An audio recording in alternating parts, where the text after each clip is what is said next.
আমি আপনাকে যে প্ল্যানটা দিচ্ছিলাম, প্ল্যানটা নিয়ে একটু কথা বলি। প্ল্যানটা ওভারঅল ভাবে অনেক ভালো করছেন আপনি, ঠিক আছে? এরকম কনসেপ্টের আলোকে প্ল্যান করতে পারাটা অনেক একটা আপনার ক্রেডিটের বিষয়, ঠিক আছে?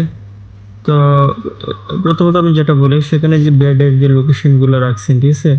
এই বেডের লোকেশনগুলো হচ্ছে আপনার একটু ডিসপ্লেসড হয়ে গেছে, ঠিক আছে? আর একটু বেস্ট অপশন ছিল আপনার কাছে, কিন্তু ঠিক আছে, একটু বেস্ট অপশন ছিল।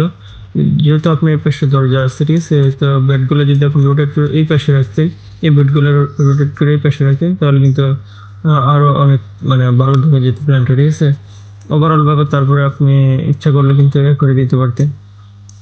এটা কোন পাশ দিয়ে উঠবে, কোন পাশ দিয়ে যাবে, সেটা দেখে দিতে পারতেন। আর ফার্স্ট অফ অল যে মেইন যে ফোকাসটা, সেটা হচ্ছে এই যে হ্যাচটা, এই ধরনের হ্যাচ আপনি এখানে ইউজ করতে পারবেন।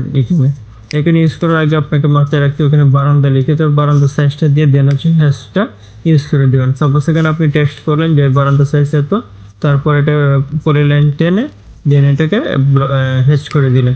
ফার্স্ট অফ অল যেটা হচ্ছে, এখানে কোনো হ্যাচ করা যাবে না, ঠিক আছে? স্টেয়ারকেসে এখানে কোনো হ্যাচ করা যাবে না। অনেকে দেখবেন এই জায়গাটাকে হলে মেনশন করে দেয়। আপনি যখন টেক্সট দ্বারা মেনশন করবেন, এখানে মেনশন করে দিতে পারেন, ঠিক আছে?